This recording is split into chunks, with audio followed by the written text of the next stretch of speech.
Welcome to Inspiring Business with your host, Mark Bullock, who is the co-founder of videosocials.net and of videointerviewpodcast.com. In every episode, Mark interviews business and organizational thought leaders who share their stories of how they inspire others by making a difference. You can find this show on videosocials.net and YouTube, LinkedIn, Facebook, and almost any podcast platform of your choosing.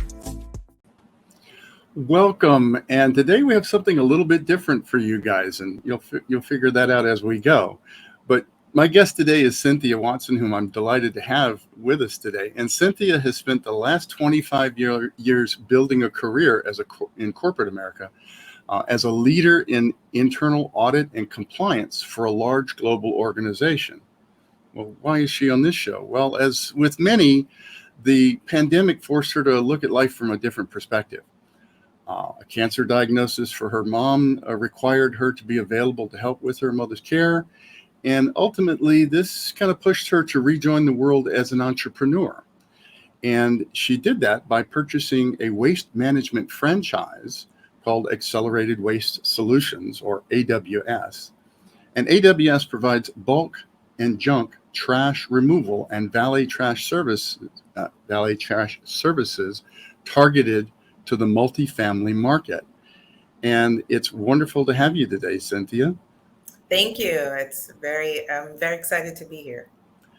And I would be remiss if I didn't say, how we got introduced was through Rick Morgan, who is a franchise consultant, and I believe helped you with coming up with this franchise. And how this is different from what is typical with me or this podcast is that most of the people that I've interviewed have a long-standing entrepreneurial background and have been doing it for years, et cetera, et cetera. And I'm very interested, though, in people getting into being an entrepreneur, coming from the corporate workplace, because they're inspired to do so, and in doing so, why they did it, right? Why what had you make that choice to kind of be the captain of your own ship, and what's inspired you, and I'm getting pinged over here, and I'm trying to clear it off. So I always like to start with, what's your story? And in your case, one of the questions I've been asking recently of guests is, who or what inspires you? And your response was your grandmother and your mother. And I love that, but I'd like to know kind of what's the story behind that, and what's the story behind you making this choice?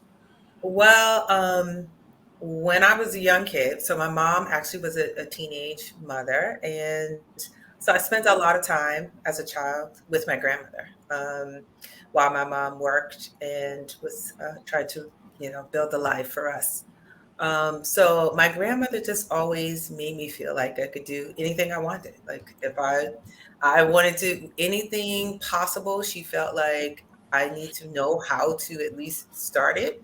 And so that's always been very inspiring for me, and always made me feel like I can try it. I mean, what's the worst that can happen? If I don't get it right, we can try something else. And so as a kid, I kind of lived in two very different worlds. And what I mean by that is my grandparents lived in rural Georgia, and my mother decided to move to Newark, New Jersey at the time to pursue better career opportunities than what we had in rural Georgia.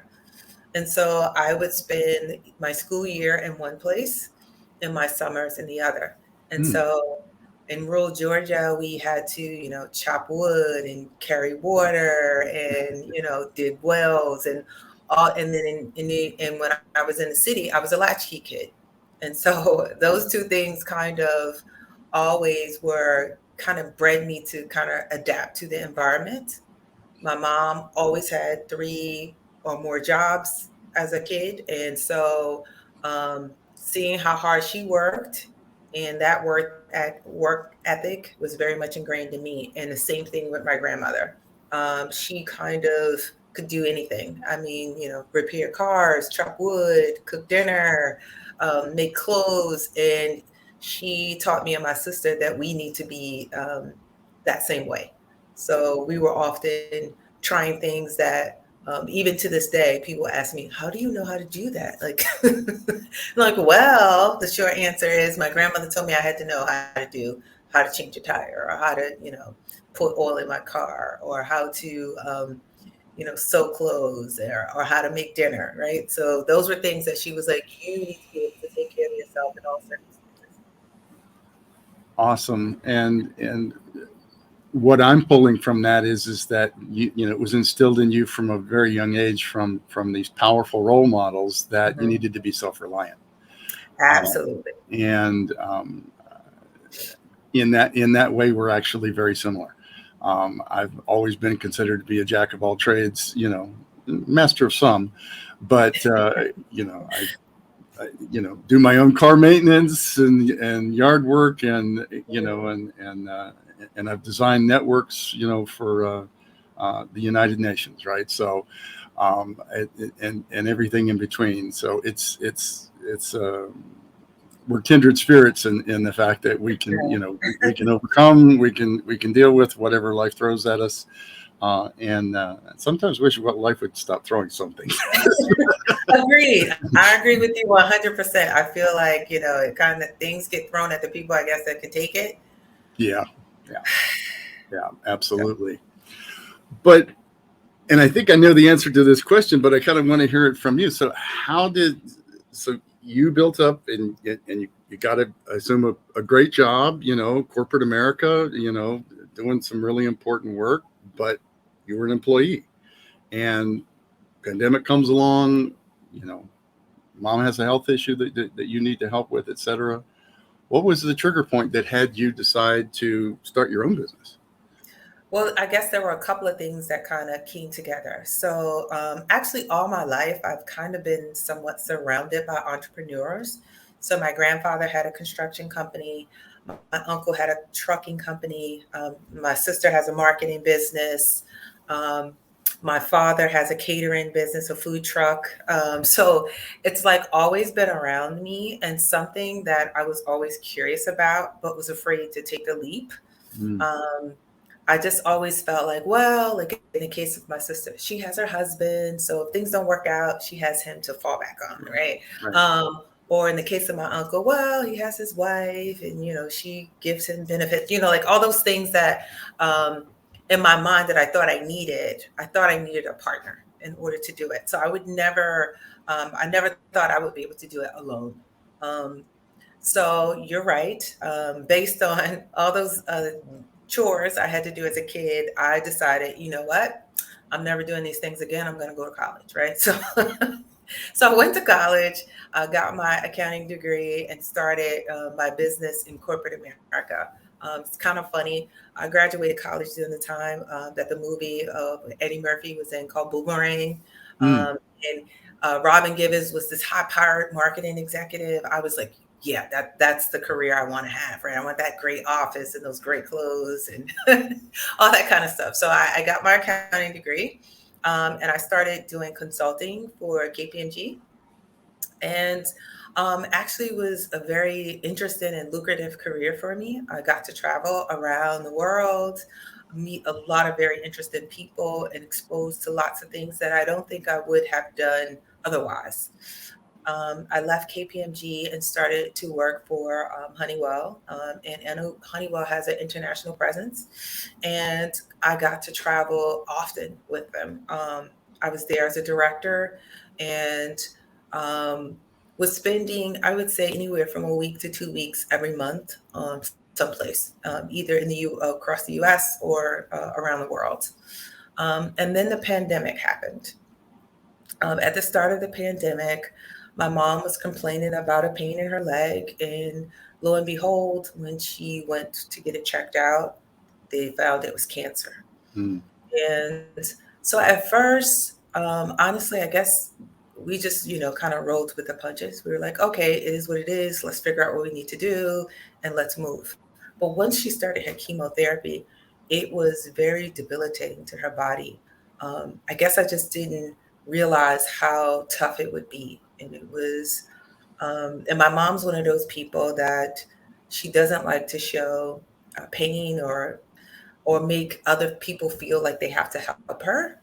And so I used to drive her to her doctor visits, and one day she said to me, "Oh, can you drive me to the door and get me a wheelchair?"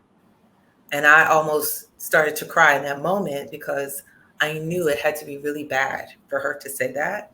Because in the past, when I would try to drive her to the door, she was like, "I'm fine. I can walk. I can walk in the parking spot with you." And that day, she asked me to get the wheelchair. I knew it was bad, but she was trying to, have the stiff upper lip or a tough exterior for us to make us feel okay. And so afterwards, I spoke to my sister and I was like, I think she needs us more than she's showing, and we're going to have to make some changes. Um, Actually, also with the pandemic happening, Honeywell had decided to spin off a division to be a separate entity, and they had asked me to go run the internal audit department. Um, the work was way more demanding than anything I had ever done before. And they were also, this new business was struggling. So they had made a decision that they were going to outsource my department. So it was kind of like a blessing in disguise for me, because now it's like, oh, great, I can fully focus in on my mom, because I was trying to figure out what I was going to do. Right. So that's what I did. She came to live with me. The world was shutting down, and I was trying to figure out what I was going to do next. And so as I started to make some connections, I came across this opportunity that was presented to me. And at the time, I thought it was a joke, to be honest, because I live in New Jersey. And anybody that knows anything about New Jersey, they know The Sopranos, and they know. Yep. And I was like, waste management, New Jersey. Okay, this this is why it's been presented to me. But ultimately, when I started to learn more about the business and the industry and the business model itself, it became more and more intriguing and seemed like something that I actually could do. So here I am, right? Trying to make it happen, and something that I actually had never had much exposure to before, other than my own household trash, right? Just awesome. And I did want to take a moment that you do have an online presence with LinkedIn and Facebook, and we're going to include links to all that, a lot of that, so we don't have to read everything out right now, but and a website and stuff. But I am finding myself resistant to kind of saying how much I can relate to what you're talking about, because my mom passed about 2 months ago from cancer, and very difficult time. And along the same lines, I have another extremely close family member who is just finishing up chemo now. So it's these things change your life. It has us reevaluate what's important. It has us reevaluate where we're going and why we're doing what we're doing. So And I love that you brought up the humor of, waste management in New Jersey, because that's the first thing that came to my mind. I was a fan of the Sopranos show, and it's like, man, but the fact of the matter is that it's these types of businesses, it's this type of services that are provided. They're absolutely necessary.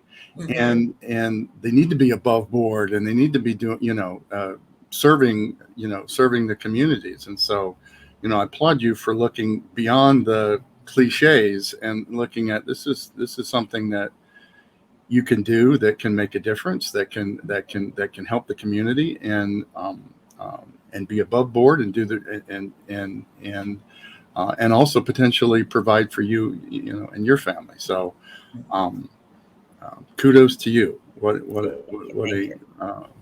What an interesting and different, and that's what I meant by this is something different, an interesting and different situation, but it's something that obviously you feel that's going to work for you, and more power to you, really. Now, kind of to the nuts and bolts, though, it's a big change, is it not, going from corporate America to being an entrepreneur? What's that been like for you? Um, Eye-opening, because I mean, I think everybody can definitely have heard it's going to be hard, right? But Hmm. I don't think you really know what hard means until you're in the middle of it, right? Yeah. Everyone goes, yeah, it's going to be hard. It's going to be hard, right? But you're like, but then when you're in the middle of it, trying to figure out and make these decisions that are critical to your life, your business, and maybe even someone else's, such as employees, it just changes the game a little bit. I definitely have to think about things in a very different way than I did when I was an employee. And so it's definitely been an eye-opening experience. And there's so many moving pieces. It's almost like in my mind, I think about it. It's like the juggler that has those plates spinning on the sticks, right? Yep. Yep. And every so often, one of them gets a little wobbly, and you got to give it more attention. But now you're neglecting the one on the other side, and it starts to get wobbly. That's exactly what it's been like. Um, Even though it's been very hard, I have to say that at this moment, I still don't have any regrets for doing it. Um, I do think this is very much, like you said, something that people need. There was no impact of it by the pandemic or a lot of other businesses that suffered. People were making a lot of trash. And now that people are opening up or back and moving around more often, there's definitely a need for those garages and those back rooms where they piled all that stuff to get cleaned out. And I'm here to help. But one of the things that I'm absolutely trying to target is figuring out a way that I can recycle some of the things, finding community organizations or churches that are willing to take or opening to take donations. We get lots of toys, we get lots of furniture that maybe someone is just either had to downsize or are moving someplace and they just can't take it with them, and it's usable. But we're just, trying to, right now, I have a storage unit where I'm kind of storing some things. Namely, I have this great piano that I'm trying to find a home for that I didn't want to put in the landfill. But these are a lot of things that I come across that I know there are children that need books, and there are people who may need a new sofa or, things like that. And some people are just like upgrading. Oh, I just wanted a new TV. There's nothing wrong with this TV. And so I'm definitely trying to find places that I can give some of the items that we're getting to and I, not put it in the landfill.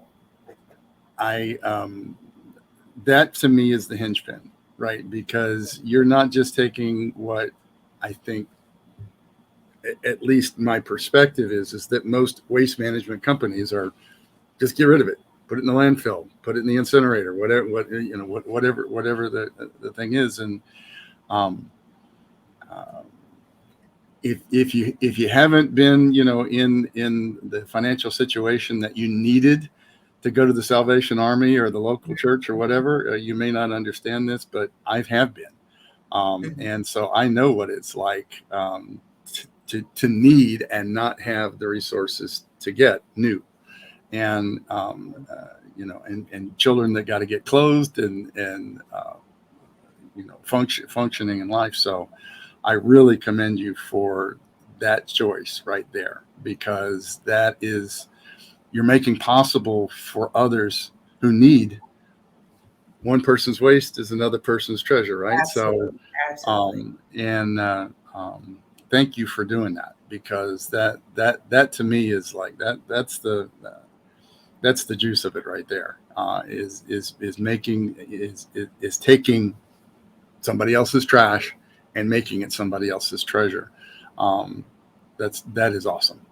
Thank you Thank you. for doing that. Well, my grandfather never saw a yard sale he didn't like. So that's something also that I spent a lot of time doing in my childhood. Like we spent a lot of time at yard sales. So and our family as well, up until like this past weekend. Well, the thing is that even when you grow up with want, right, Mhm. and even even though, financial times have certainly changed for us, Mhm. I don't like waste. I don't, Yeah.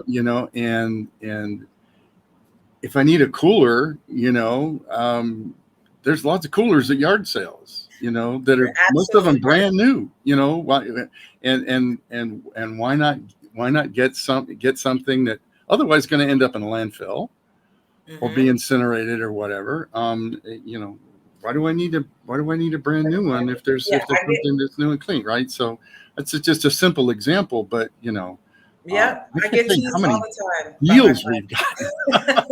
like, why are you still using this? Like I had an iPod and it was like this running joke that I'm using this iPod. And I'm like, but it works. Why would I not use it? I was having some problems with it. I went to the Apple store and even the guy at the counter was like, "Oh my God, where'd you get this?" And I'm like, "What do you mean? You guys sold them just a few years ago." Where'd I get it? Love but, it. but, but Love yeah. it.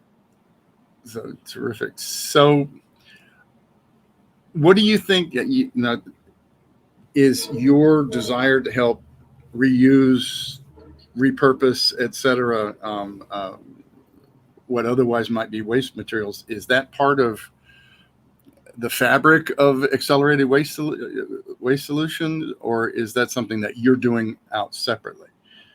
Actually, it is a part of the fabric of the organization as a whole. Wonderful. So we definitely try to be eco-friendly. We definitely try to recycle where we can, use, scrap metal, make donations locally. That's one of the things that we have started to actively do. I actually have just been working with the web designer to create a page where anyone that's in need can register. Let me know what kinds of things that they need. If as an individual or as a organization. So you can say, I'm a person and I have a need for, I don't know, a sofa or a TV or something like that. So that as we get things, we can go through that list and say, all right, we have a person already who's in need of fill in the blank. And we can reach out to them and try to provide and make a delivery to them on the items that as we collect them. So this is definitely something. And I actually, again, being in this business has given me a very different perspective of trash and wastefulness. It Mm, is amazing to me what people throw away. And it's very interesting as well. I've noticed in some of the apartment clean outs that we do, is it seems that the people that need it the most are the ones that leave the most, right? And I guess it could be just because of their situation, they're not able to take their items, but very often we're doing like full apartment cleanouts of very usable things. Um, and again, based on the affordable housing or whatever the complexes that we're in, those are the ones that seem to leave the most things behind.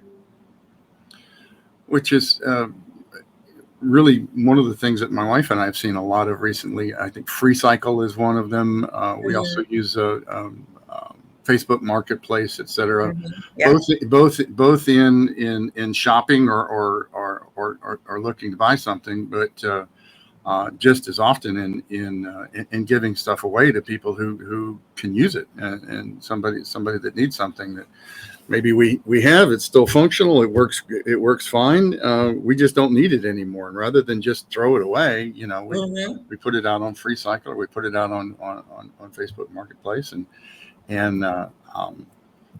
I want to say there's probably not a week that goes by that we don't have somebody coming here, or we're not going somewhere to exchange, give somebody something, or pick something up that we need. And I think the world, especially in the United States, has gotten so materialistic Mhm. that we think that we're supposed to have new, and we're it's supposed to be the shiny, newest, Mhm. fanciest, et cetera, Thing. et cetera.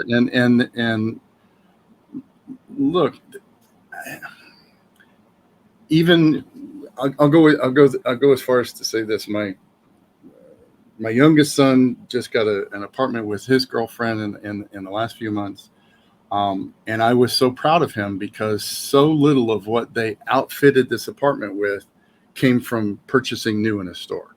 Right. It Okay. literally was free cycle and Facebook Marketplace and any Craigslist and any number of other things. And they have a beautiful apartment. I mean, it is just stunning. And it was just willingness to drive a little ways, go look at something to see if it would be a good fit, etc. Take a little extra time. But they saved thousands and thousands of dollars. They got to bring in things that were not only perfectly usable, but in many cases still in brand new or almost brand new condition. Right. And for a fraction of the cost frankly, they couldn't have done it if they were having to go to furniture stores and et cetera, and buy all new and stuff. Anyway, I could go down a whole path on that, but thank you for being conscious, of the impact and the value that it brings to others. Again, it's especially for younger couples starting out and younger people needing to get out on their own, etc. But there's also the later on in life, if we don't have a nice fat retirement, setup, etc., and we need things and that we may not be able to afford. So, and whether you can afford it or not, I mean, I can't tell you how many yard sales, whatever, that I've been to that darn well that the person that's over next to you negotiating, for 50 cents off a $2 item, they're a millionaire. Right. But anyway, so I've been delighted to have you. I did want to bring up that we know Rick, who is Rick Morgan, who's the person that suggested that you come on the show. Has been a client, and we've been working with him for a period of time now. But what Rick is involved in is our one of our primary services, which is Video Socials. .net. And what Video Socials is it's professionals getting together, practicing and learning to create videos for marketing purposes, for YouTube, their websites, their email postcards, whatever it is. But it's about being authentic. It's about being comfortable in front of the camera. It's about gaining confidence that we can get a message across, that we can provide something that's of use, that's of value, and to do it in a very affordable fashion and not have to hire, video production companies or stare into a camera that's an inanimate object, and try to come up with what do we think our audience might want to know about. Because we're doing it in a group environment. We're doing it together, and we're each other's audience, we're each other's feedback. And it's a supportive environment. It's a judgment-free zone. It's a safe place to practice and experiment. And the only way that you could possibly really get a handle on whether this is something that could be a fit for you would be to come as a guest. There's no cost. There's no obligation. Just go to videosocials.net, click on the guest tab at the top of the screen. We'd love to meet you. We'd love for you to see it. Nobody's going to twist your arm, and nobody's going to tell you that you suck at this. They're going to tell you what works really well and what areas you might want to work on polishing up a little bit, and give you suggestions of how to do that so that it's not going to. We take the intimidation out of being on camera. Which is a big fear for most people. It causes a lot of anxiety. So check us out, videosocials.net. And I did want to come back to now you're doing your franchise is, I'm assuming, location specific. So you're in New Jersey. Is a specific area of New Jersey that Yes, I actually have 2 locations. So interesting fact about New Jersey and waste management. So back to the mob element that used to run waste management. They are very stringent about who's allowed to go into landfills. You have to be investigated by the state police, the Attorney General's office, Wow. EPA, as well as the Department of Transportation before you're allowed to enter the landfill. The pandemic also has made that process extremely long. So as I was going through the paces of getting the business set up and organized, I actually started to do business in Pennsylvania. So I'm in the Lehigh Valley, mostly concentrated in Allentown, Easton, and Bethlehem, Mhm.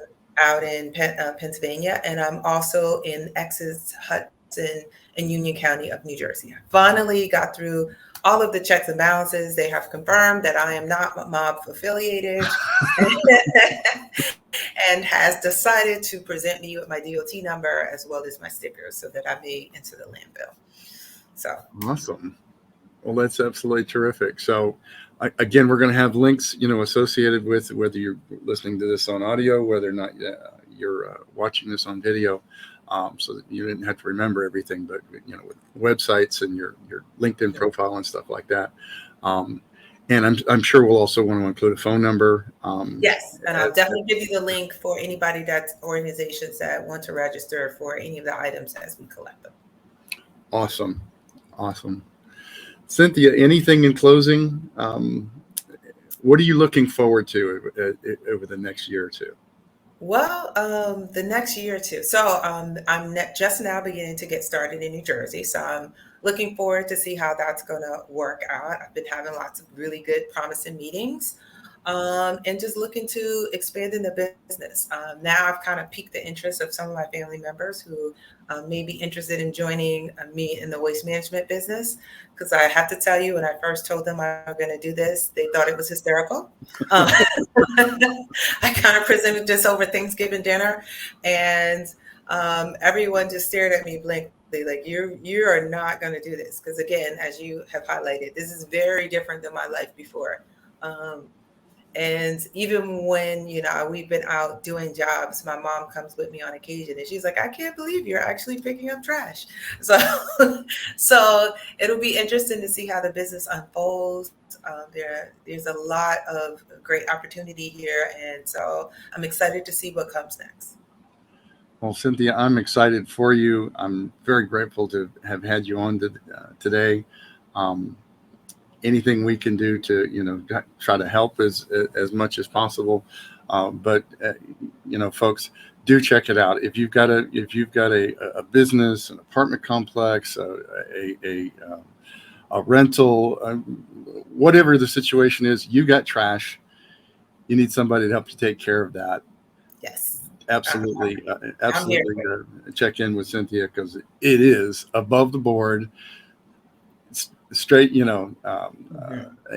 not necessarily just all going to end up in a landfill. It's, if there's good stuff, Cynthia's going to be pulling that out and trying to make that available for others who may need it, which is absolutely fantastic. Cynthia, thank you again, and we wish you all the best. I'm sure this is going to be a great thing for you. And thank you. I appreciate the ask to be a part of the show. Of course. You've been listening to Inspiring Business with your host, Mark Bullock. Your positive comments, likes, and most importantly, your sharing of this show with others is greatly appreciated. Don't forget to subscribe to the Inspiring Business Podcast on whatever platform you prefer. You can catch prior episodes on videosocials.net and on YouTube, LinkedIn, Facebook, and all the major podcast platforms.